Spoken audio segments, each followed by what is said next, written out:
Aster Brown leaned close to the ancient manuscript inside the university archive basement, her voice barely above a whisper as she translated aloud to herself.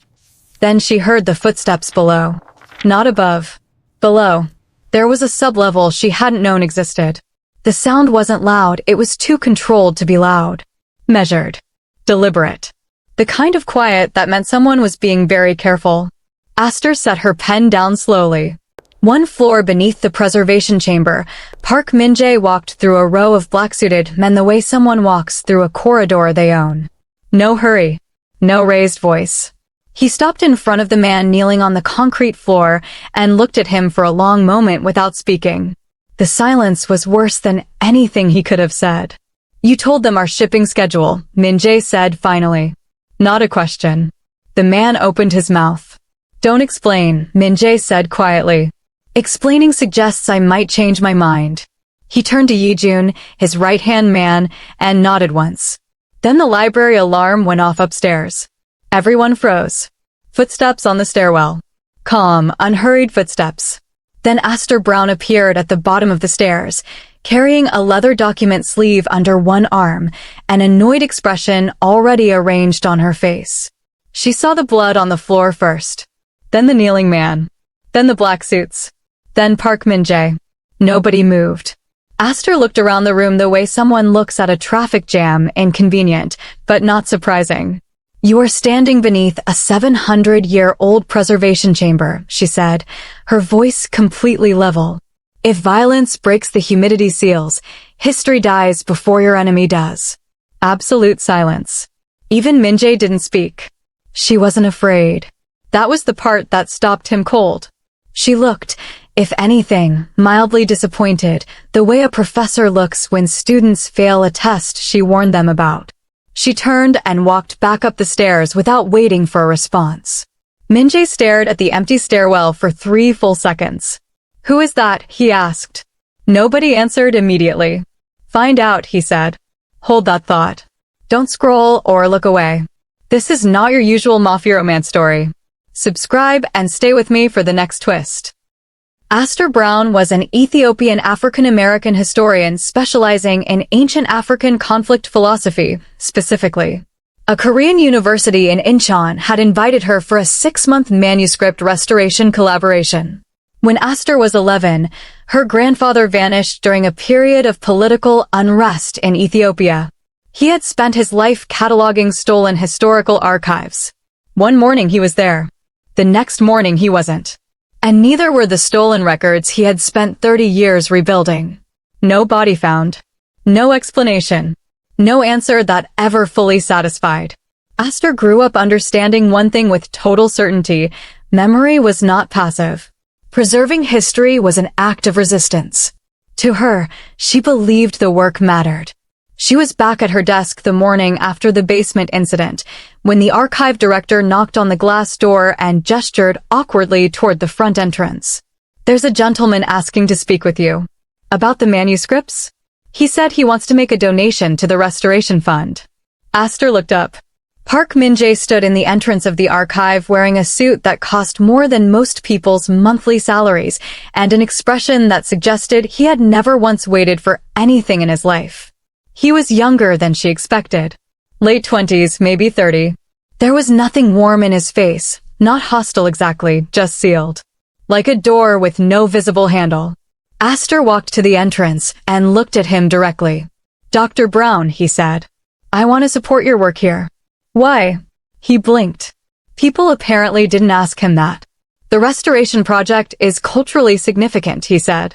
"Most people who fund cultural projects mention which culture they're invested in," she said. "You haven't." He looked at her steadily.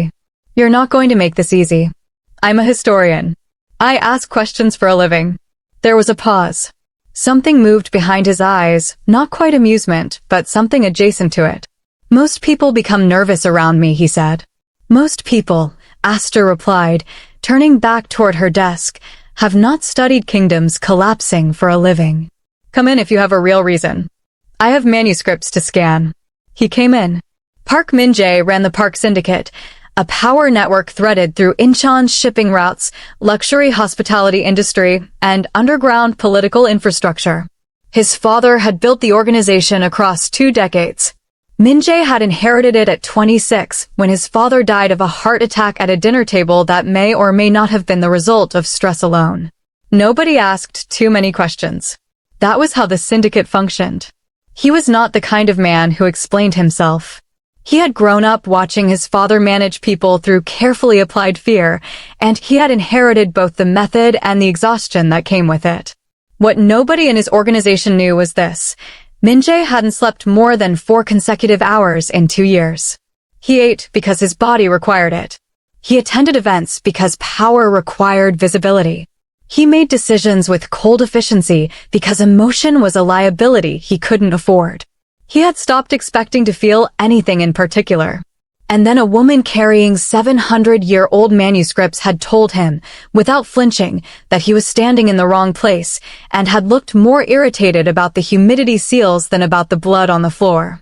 He couldn't stop thinking about it. He visited the archive 4 more times in the next 2 weeks, each time with a different practical excuse. A funding inquiry, a logistics question about the university partnership his company technically sponsored, a follow-up about documentation. Aster saw through every single one of them and didn't bother pretending otherwise. "You came back," she said on the 3rd visit. "I had a follow-up question. You could have sent an email. I prefer direct conversation." She looked at him over her reading glasses. "What's your actual question?"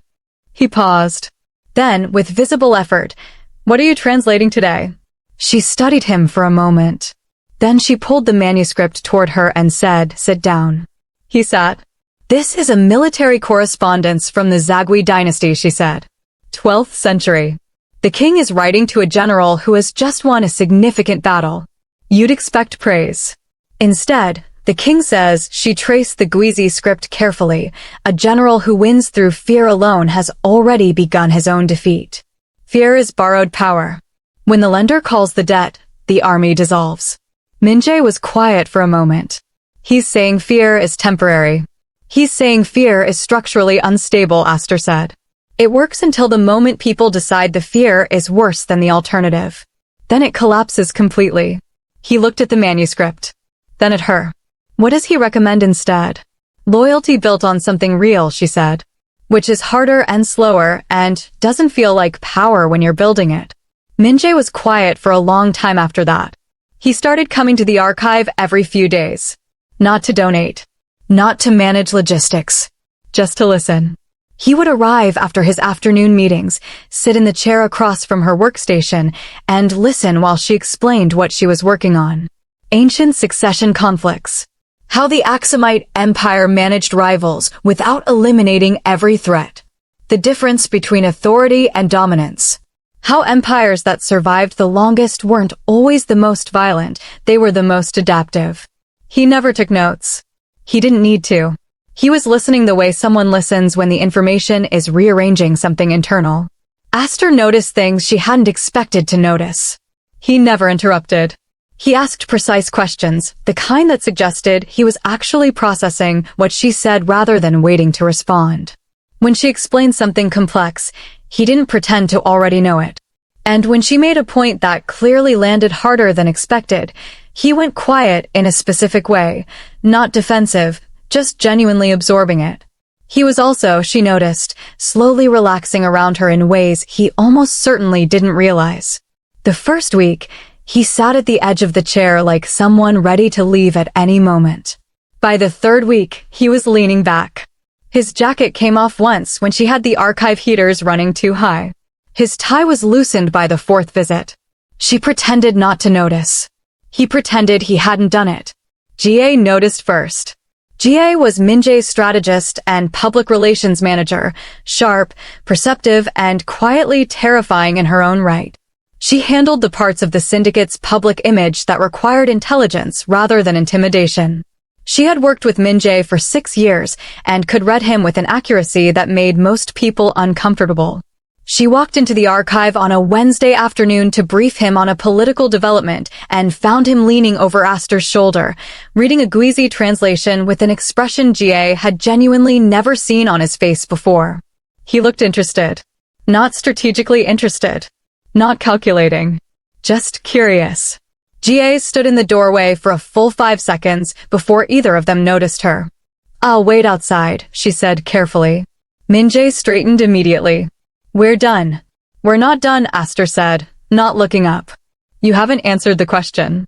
Jae watched Min-Jae look briefly uncertain, another expression she had never seen, and then sit back down. She closed the archive door and stood in the hallway thinking for a long time. Yijun noticed next, because Yijun noticed everything that had strategic implications.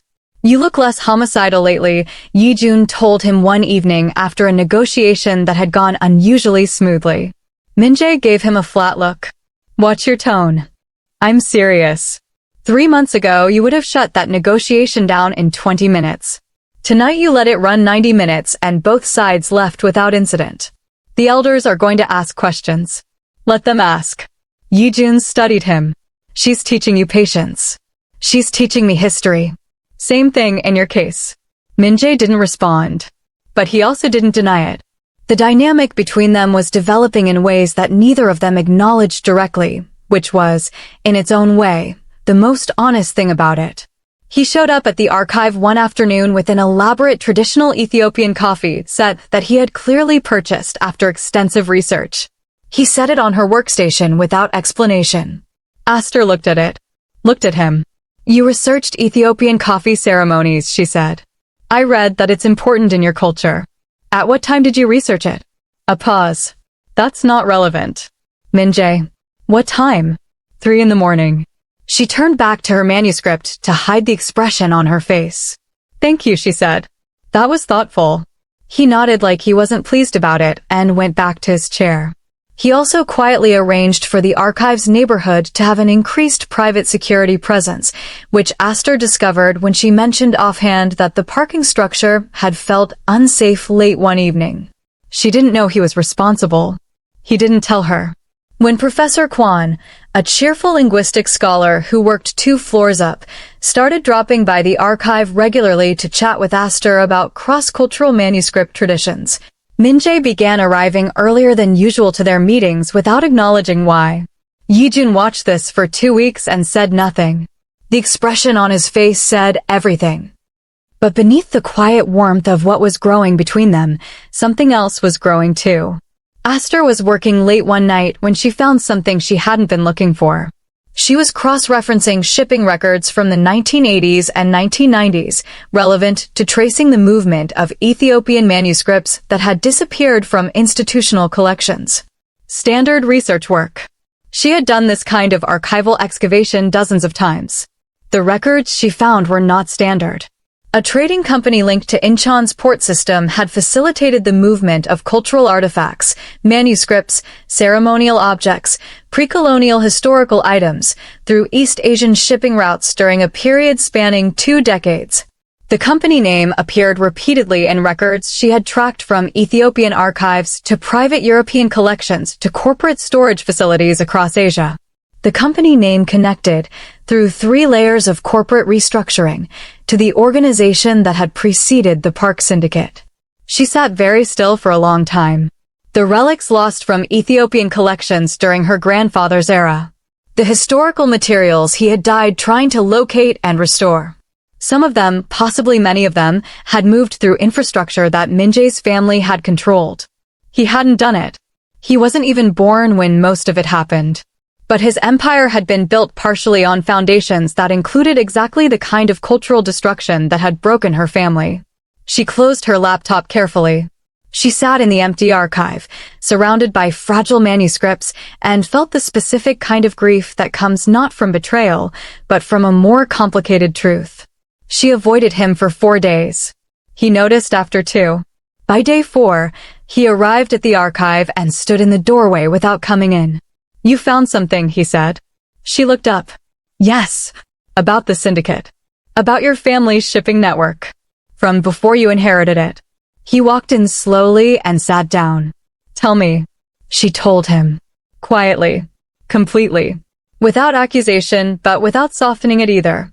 When she finished, the archive was very quiet. Do you know what disappears when history is stolen? She asked. Min-Jae looked at the manuscripts on the table. People survive, he said. Bodies survive, Aster replied. Identity doesn't.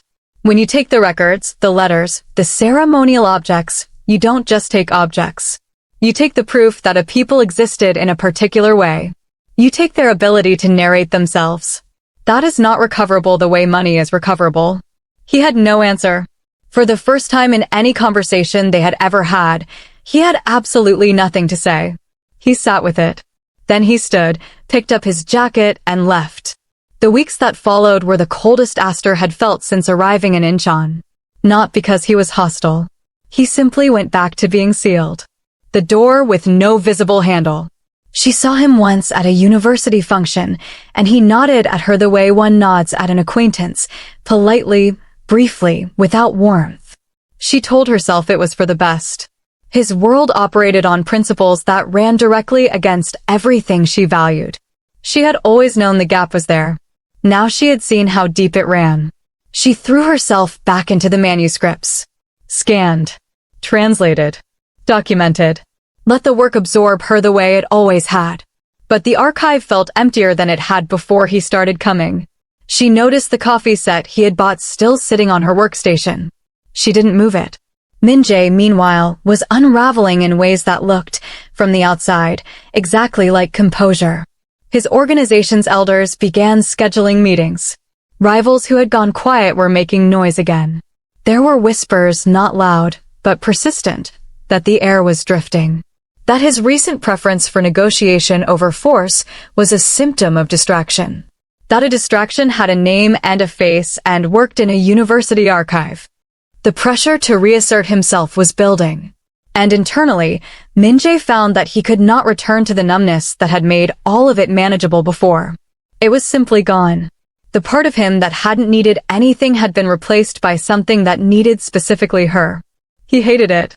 He sat with it anyway. The crisis came on a Friday evening. The syndicate's underground council, 7 elders who had served his father and technically served him, convened without his knowledge and sent a formal message through Incheon. The heir was expected to attend an emergency session and address concerns about organizational direction. The subtext was not subtle. They wanted the old methods back. Fear-based control. Decisive force.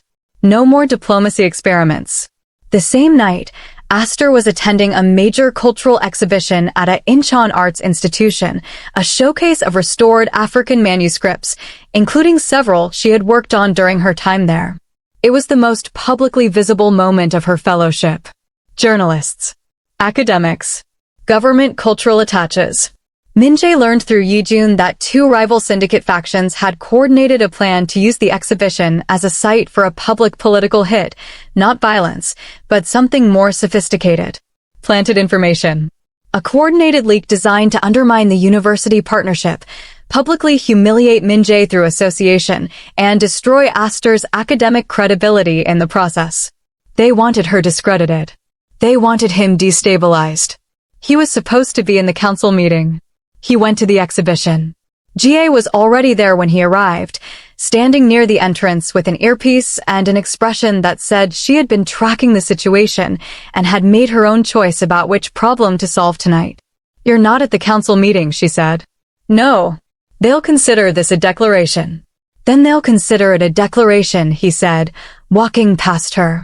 Aster was standing near a display case containing a restored 13th century Ethiopian ecclesiastical text, speaking quietly with a group of academics when she saw him across the room.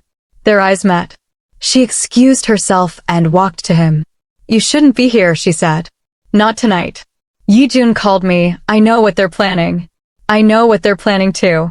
"Then you know being seen here makes it worse for you." "Possibly," he said. "Min-Jae, I am not asking you to stop being who you are," she had told him. She hadn't said it yet, she was about to. But he already knew it. He had replayed the conversation they hadn't had yet so many times in the past 2 weeks that it had already happened in every version of the evening he had imagined. She said it now, quietly. "I am not asking you to stop being who you are. I am asking whether your power can protect something other than fear. He looked at her for a long moment. Yes, he said. I think it can. He turned and walked to the center of the exhibition space. What happened next was not loud or dramatic. It was, in its own way, more final than anything loud could have been. Min-Jae stood in front of the assembled academics, cultural officials, and journalists, and he spoke about the exhibition. He spoke about the historical significance of what was being displayed. He spoke about the university partnership his organization sponsored and announced its formal 3-year extension. He announced, through his company's cultural foundation, the establishment of a fund specifically for Ethiopian manuscript restoration funded, he said, in recognition of historical debts that had not yet been properly settled. He didn't name what those debts were. He didn't need to. The rival faction's plan leak became irrelevant before it launched. There was nothing to undermine. He had moved the ground entirely. The council could wait. The elders could interpret it however they chose. He would deal with that next. Tonight, history was being protected in a room in Incheon, and he had stood next to it instead of against it. Across the room, Jae watched him with an expression she kept carefully neutral. Then she looked at Aster, who was standing completely still near the display case. Jae walked to her. He researched Ethiopian coffee ceremonies at 3 in the morning, Jae said quietly. I found the search history. I want you to know that I thought it was a security liability for 5 weeks before I decided it wasn't. Aster looked at her. What changed your mind? Jae glanced toward Min-Jae. He started sleeping again, she said simply. Then she walked away. Months later, Incheon was still raining the way Incheon always rained, sudden and certain and neon lit. Aster had accepted a permanent research position at the university. The restoration project had expanded into a multi-institution collaboration with partners in Addis Ababa, Seoul, and London. 3 previously unlocated Ethiopian manuscripts had been recovered through anonymous coordination. Nobody publicly confirmed who had facilitated the chain of custody, but the provenance documentation was impeccable. The Park Syndicate was still a syndicate. It was still feared. It still operated in spaces that existed outside the frame of official authority. Min-Jae was still the heir. Still the man in the perfect suit who walked into rooms and changed their temperature without raising his voice. But the organization had shifted around its center of gravity in ways the elders were still adjusting to.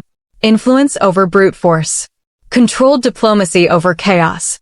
Long-term institutional relationships over short-term fear cycles. It was slower. It was harder to manage. It was, Min-Jae had privately decided, considerably more stable. He had also, for the first time in 2 years, been sleeping. On a Thursday evening in late autumn, Aster set up a small Ethiopian coffee ceremony on the rooftop of her university residence building. The Incheon skyline spread out in every direction, neon and steel, and the distant glint of the port lights over the yellow sea.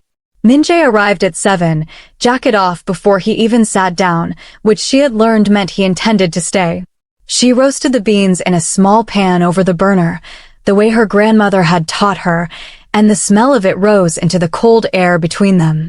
She read aloud from a Gwizi proverb she had finished translating that afternoon. He listened with his eyes closed for a moment. Then he opened them and looked at the city. You still terrify people, she said. Only the disrespectful ones, he said. She laughed, the real kind, not the polite kind, and he watched her the way someone watches the first thing in a long time that feels genuinely calm. The coffee was ready. She poured. He accepted the small cup with both hands the way she had taught him, which meant, in the tradition, that you received what was being offered completely. Below them, Incheon moved and flickered and carried on a gateway between worlds, as it had always been. Ships in the harbor. Rain on the neon. Centuries of movement and trade and things lost and things found. Some empires survive through conquest, Aster said quietly, watching the lights. Others survive because someone finally taught them how to remember. Min-Jae said nothing. He didn't need to. He looked at her, and for a man who had spent most of his life ensuring no one could read his face, he made absolutely no effort to hide what was there. He was home. Fade out. If you made it all the way here, we want to hear from you. Drop a comment below telling us your favorite moment, hit that like button to help others discover the story, and subscribe so you never miss our next upload. Your support means everything. Thank you for watching until the very end. You're the real MVP.